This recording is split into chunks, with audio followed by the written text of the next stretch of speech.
There it is, straight up seven. As I said, welcome. I'm glad you're here.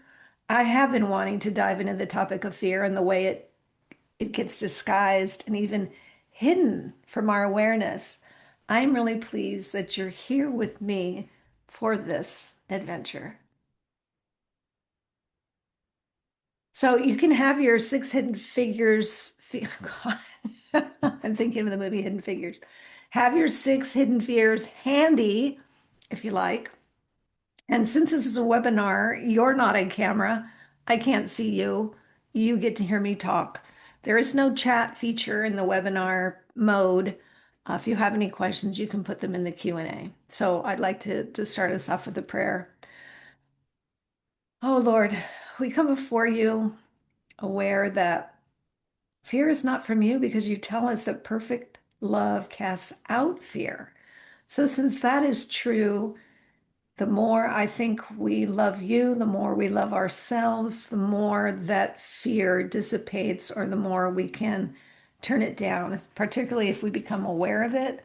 It's very hard to change things we're not aware of. So help us to become aware that this time together is not about criticism or judgment. It's about what can be and becoming more of what you have in mind for us. So thank you for this time. I ask you to be in it, bless it, guide my words, and thank you. In Jesus' name, amen. So we went over the housekeeping of it all. All right, let's get started. These are fears, lots of different fears of nature. I personally have a fear of sharks. Thank you, Steven Spielberg, 1977, the movie Jaws. It's very scary for its time. Maybe not now. I don't know. Some people have fear of spiders or snakes or blood or bears if you happen to run into a bear out in the wild. Fear of public speaking, fear of death. Now, these are what we would call understandable. But this is not what we're talking about tonight. We're not talking about these kinds of fears. We're talking about a different kind of fear. We've got the many faces of fear. We have a lot of fears, particularly as we get older. I think we do sort of start to become aware or more aware. So we're talking about the ones that originate inside of us based on how we see and experience the world. So internal based on how we process the external. So fear then does come in many disguises, and it hides and it's insidious and it creeps in and it grows. And the hard part is when we don't recognize it, we don't question it. We just start building our life around it. And that's okay, but is it all we want? Is there more? And are we making the most of what God is offering us? And that's been one of my concerns as I turned 60, not wanting to leave blessings on the table, wanting to really step into all that God has for me. And I want that for you too. And that's part of what Unabashed You is all about. So fear rarely shows up as fear, and that's why it's kind of harder to recognize. It goes by many other names. So, do you see yourself in any of these? Comparison, self-doubt, waiting, overthinking, playing small, fear of failure, fear of success. It's too late. Perfectionism, people pleasing, being invisible, fear of change, fear of missing out, fear of wasting time. Do you see yourself in any of these? I know I do. But if we recognize that there are some things that are out of our control, and that would be the external, we're now tonight going to take a look at the things that are in our control, your control. And these things are internal. Those are what we can do something about. So I want to be really clear that this is not about fixing you. It's just about making you more aware. Let's become more aware as we move through the six fears. And I want to mention that it's hardly an exhaustive list, but it is a good place to start. It's holding that mirror up and hopefully empowering you as you recognize you are more, way more than your fears. And that's what I want to invite you into, being more than your fear, permission to be you, all you, fully you. Okay, let's see now. Our next slide. Our first fear that we're looking at, comparison and self-doubt. What we say, or certainly in our heads, I'm just not as far along as other people. She's better at that than I would be. I don't really have anything unique to offer. And who would even listen to me? What's underneath all that is I'm not enough. I'm not enough. I have definitely wrestled with not feeling like I was enough. It came from a desire to excel, firstborn, type A, Enneagram. What is that? It's a one, Enneagram type one. But it turned into perfectionism with a dash of people pleasing. And that led to striving, but never feeling like I had made it. Underneath it all was not feeling good enough. I look back and I want to tell that little girl, sweetheart, you are definitely enough, more than enough, I promise. So, our second one, waiting and overthinking. What we say, especially in our heads, I just need a little more clarity first. I want to make sure I'm doing the right thing. I'm still figuring it out. And now just isn't the right time for me. What's underneath that all? What if I get it wrong? I would say, guess what? There is no one right thing. It's the best decision you can make at that time with the information you have currently. Yes, you want to make a good one, but that indecision is costing you. And guess what? You can pivot, you can change course, and you can learn from the first go round. You get to change your mind. Yes, that. And number three, playing small. What we say, especially in our heads, I don't need anything big. Oh, I'm fine where I am. I don't want to put myself out there like that. I'll just stay behind the scenes. But what's underneath is what will people think? Let's talk about how little people are thinking about you. Eleanor Roosevelt famously said, you wouldn't worry so much about what others think of you if you realized how seldom they do.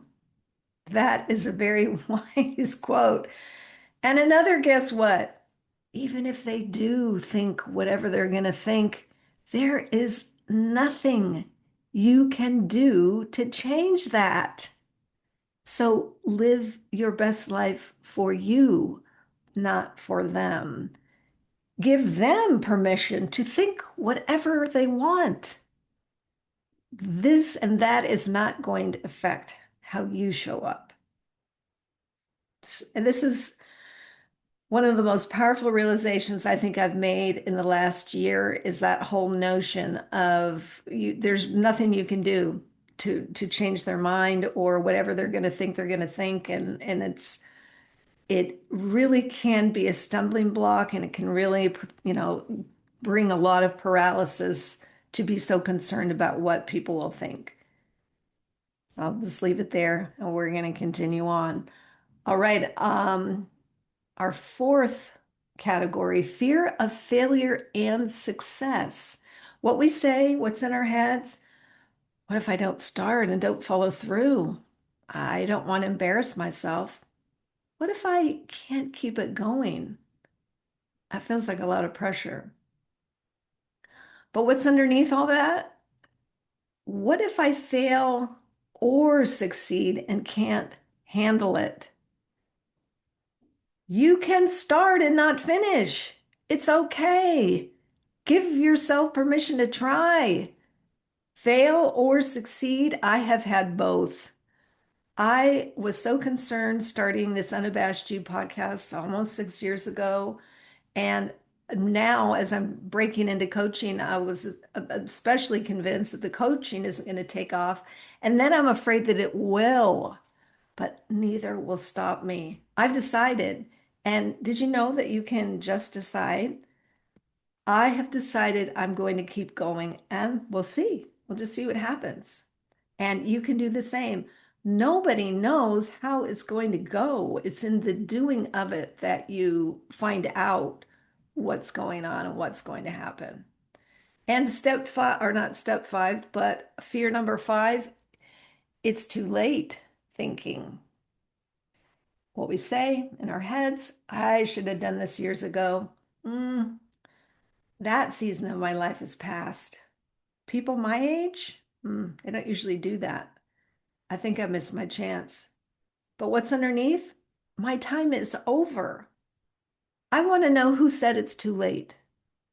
Was it someone else? Probably not. It was probably you. Are you still here? Are you still breathing? If you have the desire, the curiosity, the interest, go for it. You would tell your daughter, a friend, a loved one, the very same thing. Have you noticed we don't always take our own advice? And I think we certainly could and should really think about doing just that. And our sixth fear, avoidance disguised as peace. This is a kind of settling, I think. So we're saying in our heads, oh, I've made peace with it. I don't really want that anymore. I'm just grateful for what I have. It's probably better this way. What's underneath is it's safer not to want more. If I don't want more, then I don't risk. I don't try. I don't step out. On the surface, none of these sound like fear. They might sound like truth. They could seem like wisdom. They even possibly sound responsible, but sometimes they're not the truth. So we're looking at feeling it's safer not to want more, the settling in, the feeling stuck, this is good enough. And maybe it is, and really only you can decide that. But if you have that thing in you, that little curiosity, this is an encouragement and your permission to try it out. I just recently started tap dancing again. I hadn't tap danced in a long time, but I thought I'm just going to go. And I did, and it was fun. It was fun. Okay, fear doesn't just stop you, it teaches you how to explain why you stopped. It's simple. Is that what you want? So, when you think about these photos that I selected for these past six slides about the six different disguises of fear, did you notice anything? I did as I put them together, and this wasn't intentional until after the fact, but that the body language of each woman was very shrunken in, very small, kind of, I guess, insecure, if you could put that word to it, and um, not full of light and vibrancy and joy.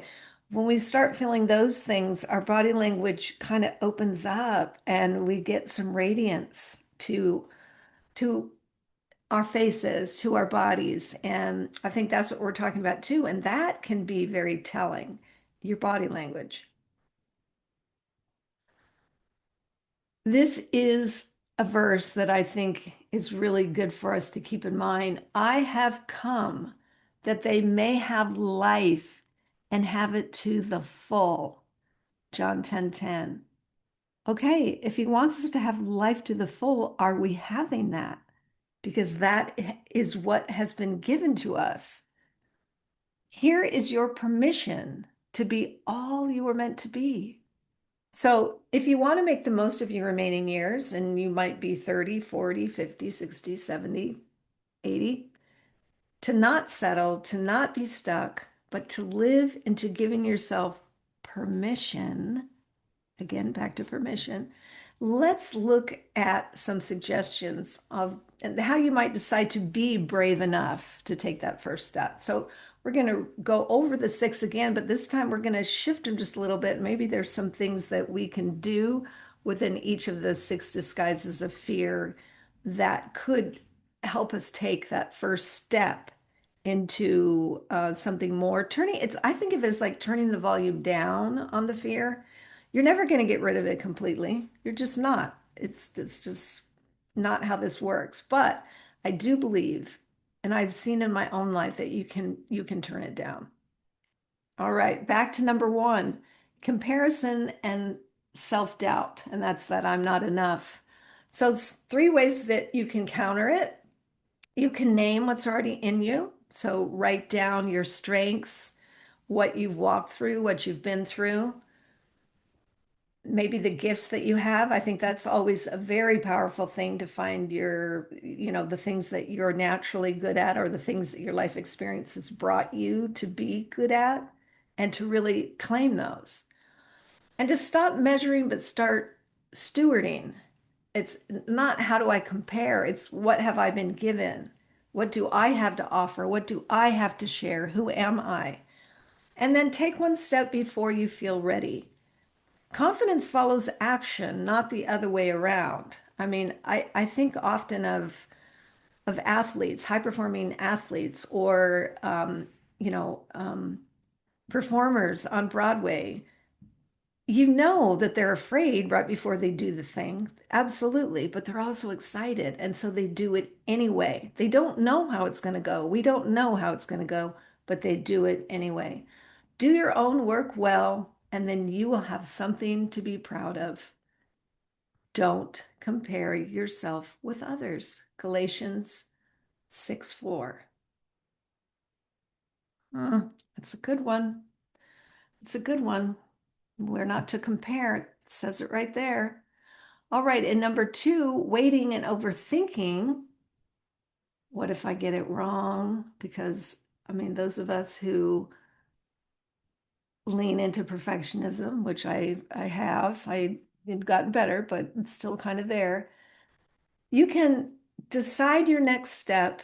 You don't have to have the whole plan. You can chunk it into micro steps. And I have a really great tool for that. I'd love to hop on a call with you to do that.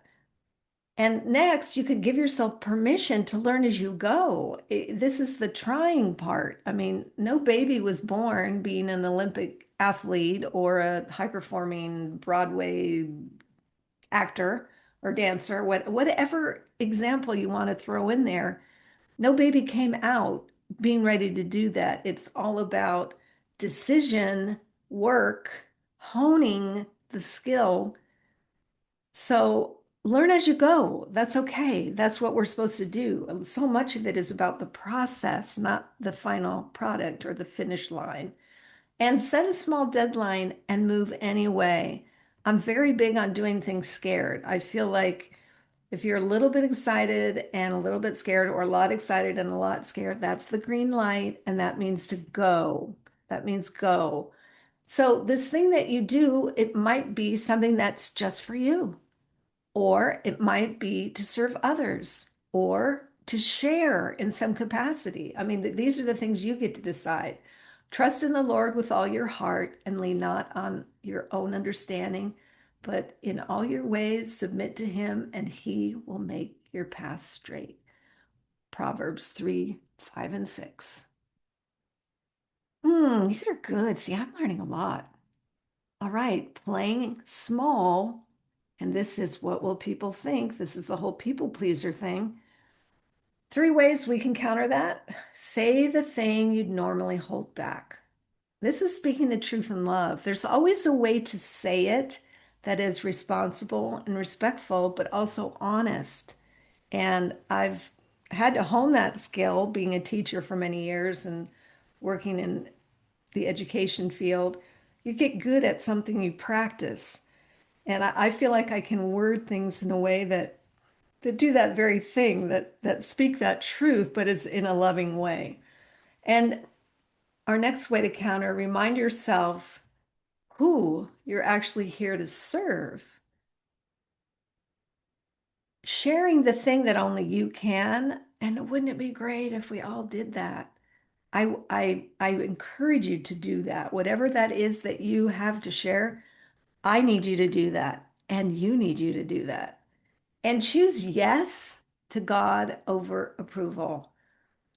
As I said before, you don't want to leave any blessings on the table, and fear will prevent you from that. So, this is not about guilt. This is not about anything but empowerment. Where you are today is good, it's a starting point. Am I now trying to win the approval of human beings or of God?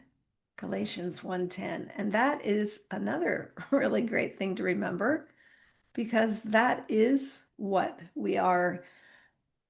For those of us who are believers, that's the ultimate is to feel like we're on the path that God has for us and that he likes where well, he of course, he's the one that provided that for us. So we want to step in and to be in what God has for us. And our fourth, a fear of failure and success. What if I can't handle it? Three ways we can counter that. We can redefine success as saying yes, not the outcome. And then we talked about that process over, either perfection or the product, the finish line. We're talking about saying yes to moving forward and expecting growth, not perfection, and that trust that capacity grows as you go. So these three for the ways to counter. And I think starting the podcast almost 6 years ago demonstrates this beautifully in my own life. I said yes, I did it scared, and I did not focus on outcome, only on the doing. I figured, well, my mom will listen to it, my husband will listen to it, maybe a couple of our kids will listen to it, and maybe a couple friends. And that was enough for me. And it's been beyond more than I could hope for or imagine. So I did say yes. I did do it scared. And honestly, I have grown more than I can put into words. My capacity has increased as I have a passion to teach, and that's what I'm doing here. But honestly, this is all reminders. This is all reminding you who you are. I mean, there's probably nothing new that you're hearing tonight. I want to help us see that some of our thoughts could be better because they are our experience. We experience the world through what we think about it, what we feel about it.